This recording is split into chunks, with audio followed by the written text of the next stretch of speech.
Hi, I'm Mrs. D'Antonio, and I'm going to read Harold and the Purple Crayon by Crockett Johnson. One evening, after thinking it over for some time, Harold decided to go for a walk in the moonlight. There wasn't any moon, and Harold needed a moon for a walk in the moonlight, and he needed something to walk on. He made a long straight path so he wouldn't get lost, and he set off on his walk, taking his big purple crayon with him. But he didn't seem to be getting anywhere on the long straight path, so he left the path for a shortcut across a field, and the moon went with him. The shortcut led right to where Harold thought a forest ought to be. He didn't want to get lost in the woods, so he made a very small forest with just one tree in it. It turned out to be an apple tree. The apples would be very tasty, Harold thought, when they got red. So he put a frightening dragon under the tree to guard the apples. It was a terribly frightening dragon.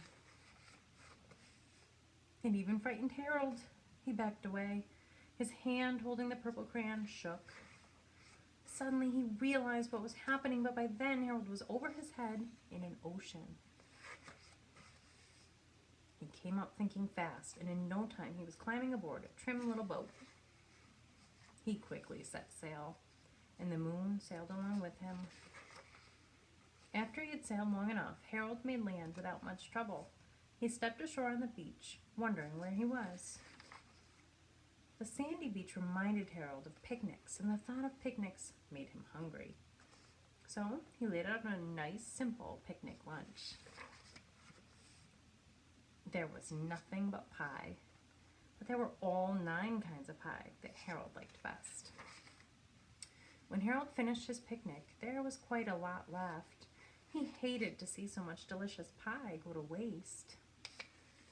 So, Harold left a very hungry moose and a deserving porcupine to finish it up, and off he went, looking for a hill to climb to see where he was. Harold knew that the higher up he went, the farther he could see, so he decided to make the hill into a mountain. If he went high enough, he thought, he could see the window of his bedroom. He was tired and he felt he ought to be getting to bed.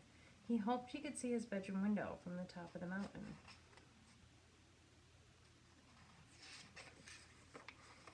But as he looked down over the other side, he slipped. There wasn't any other side of the mountain. He was falling in thin air.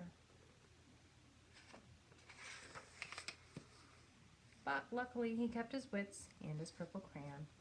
He made a balloon and he grabbed onto it. And he made a basket under the balloon big enough to stand in. He had a fine view from the balloon, but he couldn't see his window. He couldn't even see a house. So he made a house with windows. And he landed the balloon on the grass in the front yard. None of the windows was his window. He tried to think where his window ought to be. He made some more windows. He made a big building full of windows. He made lots of buildings full of windows. He made a whole city full of windows. But none of the windows was his window. He couldn't think where it might be. He decided to ask a policeman. The policeman pointed the way Harold was going anyway, but Harold thanked him. And he walked along with the moon, wishing he was in his room and in bed. Then, suddenly, Harold remembered.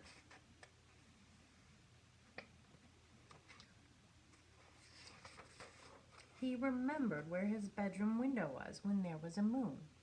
It was always right around the moon. And then Harold made his bed. He got in it and he drew up the covers. The purple crayon dropped on the floor and Harold dropped off to sleep.